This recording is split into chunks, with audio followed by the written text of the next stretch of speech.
हम बाबा साहब को मानते हैं, बाबा साहब की नहीं मानते हैं, तो हमें बाबा साहब की माननी है बजाय बाबा साहब को मानने के। ये बहुत ज़रूरी है कि हमें बाबा साहब की माननी है। वो हमें माने, क्यों माने? हमें अपनी लाइन बड़ी करिए। हमारे समाज में जैसे ही बेटा आईपीएस बन जाता है, आईएएस बन जाता है, मंत्री बन जाता है, आप देखिए लाइन लग जाती है रिश्तों की। और नहीं बनता तो क्या है, हम आपस में ही देखते हैं ये कौन से वाले चमार हैं, ये कौन से वाले धोबी हैं, ये कुर्मी कहाँ वाले आते हैं। So we need to understand meticulously the basic problem that we are facing today.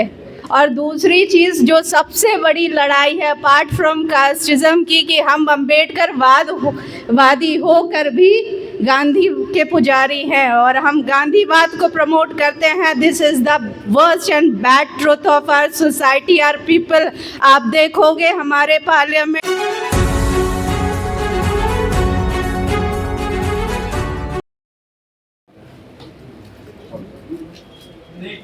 Madam आ जाइए please.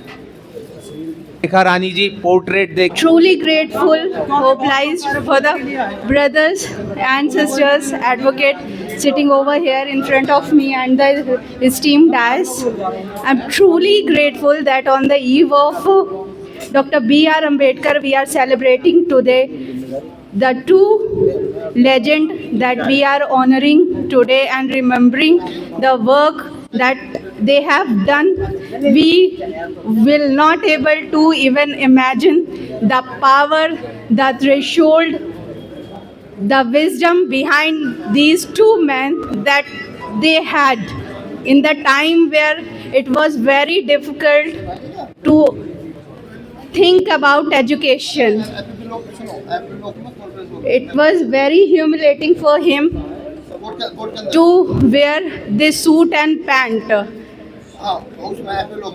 At that time he started wearing that suit and pant. So it is our privilege that we need to carry forward his legacy to our next generation and pass the same wisdom and same power to them. And especially for a woman, because I have been through, it's truly pleasure for me because I have never attended any event in Delhi because I belong from UP. So this is the first event that I am attending today on this eve, and I am truly grateful because we have done before doing this. I was serving as a organization that is Sakshi Foundation, so where we found that still our people, Dalits, they are suffering from manual scavenging. We raised the issue in Bundelkhand and approached to the governor of UP, Ram Naik ji, and they took action. So when we go beyond the things and we search that what people are really doing, what is the current situation that people or our women are facing. They are being raped, they are being murdered, they are being humiliated, and as people say, so lots of humiliation we are going through. So it is very important for us to get organized and agitate. And at least I'm saying it is very hard कि बाबा साहब का एक हिंदी में language मैंने बनाया हुआ है कि हम बाबा साहब को मानते हैं, बाबा साहब की नहीं मानते हैं, तो हमें बाबा साहब की माननी है बजाय बाबा साहब को मानने के। ये बहुत ज़रूरी है कि हमें बाबा साहब की माननी है। और दूसरी चीज़ जो सबसे बड़ी लड़ाई है अपार्ट फ्रॉम कास्टिज्म की, कि हम अम्बेडकर वादी होकर भी गांधी के पुजारी हैं और हम गांधीवाद को प्रमोट करते हैं। This is the worst and bad truth of our society, our people. आप देखोगे हमारे पार्लियामेंट में, हमारे जुडिशरी में कितने ऐसे लोग हैं जो आईएएस, आईपीएस, जुडिशियल मैजिस्ट्रेट बने हैं, बहुत सारे लोग हैं, दिखाई भी देंगे भाई साहब। नहीं, बहुत सही बात है। बात ये है कि उनके पीछे जो कैबिन के बाहर जो लाइन खड़ी होती है, आप देखो ना उनकी पॉपुलेशन कितनी है, वो हमारे आपके समाज की लाइन खड़ी होती है। हम एक कहावत कहते हैं कि रोटी बेटी का रिश्ता होना चाहिए। आप शादी करने जाइए अपने ही समाज में, हम सबसे पहले देखेंगे कौन से वाले, आप धोबी हो, कुर्मी हो, चमार हो, जाट हो, धानुक हो, आप कौन वाले हो। मतलब हम ये सोचिए, हम अपनी वो मानसिकता नहीं छोड़ पा रहे हैं जिसके लिए बाबा साहब लड़े। बाबा साहब रात भर जगे क्योंकि वो जानते थे हमारा समाज सो रहा है, और हम उस मानसिकता को टक्कर देने की बात कर रहे हैं जो बहुत पीढ़ियों से, सदियों से चली आ रही है। हम अपने भाई को नहीं मानते हैं, हम उसके बराबर बैठना नहीं चाहते हैं, और हम चाह रहे हैं कि वो लोग भाई हमें पूजे, वो हमें माने। क्यों माने हमें? अपनी लाइन बड़ी करिए। हमारे समाज में जैसे ही बेटा आईपीएस बन जाता है, आईएएस बन जाता है, मंत्री बन जाता है, आप देखिए लाइन लग जाती है रिश्तों की।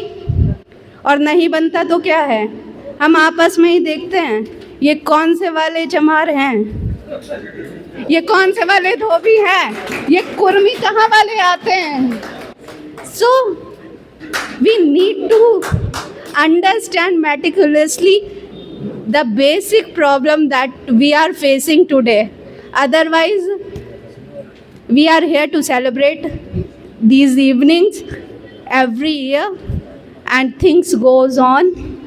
और 5-5 साल की, 3-3 साल की जो बच्चियों का शोषण हो रहा है, बहुत खेद की बात है कि उनका केस भी हमारे ही अधिवक्ता भाई लड़ते हैं, और जो उन्हें इंसाफ दिलाने की बजाय क्या करते हैं, सेटलमेंट करा देते हैं। ऐसे डिस्ट्रिक्ट लेवल्स में बहुत सारे लोगों को मैंने देखा हुआ है। एक अनफॉर्चुनेट केस आया जो मैंने देखा, आप लोगों को भी शायद पता होगा कि कई ऐसे अपने अधिवक्ता साथी हैं जो शोषण होता है, अपने समाज की बच्चियों का शोषण होता है, उसके बाद वो खुद करते हैं। तो हमें ऐसे पढ़े लिखों की ज़रूरत नहीं है। We are not here to appreciate them, we are here to defend only who need to be defended. We are not here to defend criminals, because we are addressing the root cause that Dr. Baba Sahab addressed at his time. अगर वो नहीं समझते, वो धर्म को लेकर चलते, अगर वो अंबेडकर जी अगर वो उस मोमेंट में शामिल हो गए होते, तो आज इस भारत में उनका नाम कहीं नहीं होता। भारत में तो शायद पूछ लेते क्योंकि वो अपने सिद्धांतों से समझौता कर चुके थे, पर पूरे विश्व भर में जो बाबा साहब ने अपना लोहा मनवाया वो अपनी काबिलियत और अपनी सोच की बदौलत था। तो हमें बाबा साहब की माननी है, बाबा साहब को मानने से ज़्यादा उनकी माननी है। Thank you so much. से ये सवाल है कि आज आपने मंच से ये बोला कि लोग बाबा साहब को मानते हैं, उनकी नहीं मानते, इसका मतलब क्या है? देखिए, आज जो मैंने मंच के माध्यम से बोला कि लोग बाबा साहब को मानते हैं पर उनकी नहीं मानते, इसका सीधा सा तात्पर्य ये है कि आप देखोगे 14 अप्रैल 6 दिसंबर को जो कभी बाबा साहब को साल भर नहीं पूछते हैं वो आ जाते हैं। जैसे बरसात में मेढक निकल आता है, वैसे ही जो है बाबा साहब के प्रेमी निकल आते हैं। और पर वही लोग जब अपने उनके समाज के लोग उनके चौखट पे न्याय पाने को पहुंचते हैं तो वो क्या करते हैं, उन्हें दुत्कार के भगा देते हैं। कोई भी प्रशासनिक अधिकारी, अधिकतर आपने ऐसा देखा होगा कि हमारी जनसंख्या जिस हिसाब से है, सबसे ज़्यादा पीड़ित लोग, परेशान लोग, गरीब बस्ती से दलित समाज के लोग आते हैं, और जब वो न्याय की गुहार लेकर हमारे पास आते हैं तो हम क्या करते हैं, उन्हें दुत्कार देते हैं और उनमें भेदभाव करते हैं। और फिर उस समय हम गांधीवाद के पुजारी हो जाते हैं। हम ये देखते हैं कि पैसा कहाँ से हमें ज़्यादा मिल रहा है या कहाँ हमारा स्वार्थ या बेनिफिट हो रहा है, तो हम उस हिसाब से उस कार्य प्रणाली में ढल जाते हैं। और वहाँ पे हम जो बाबा साहब ने सिद्धांत बताए थे, जो गौतम बुद्ध साहब जी ने सिद्धांत बताए थे, उनको भूल जाते हैं। मैडम, सवाल एक और है, चाहे नेता हो, चाहे जज हो, चाहे अधिकारी हो, जब पद पे रहता है तो समाज का दर्द नहीं याद आता है, लेकिन जैसे रिटायरमेंट होता है उसको दर्द उमड़ आता है। तो ऐसे आपका क्या प्रतिक्रिया है?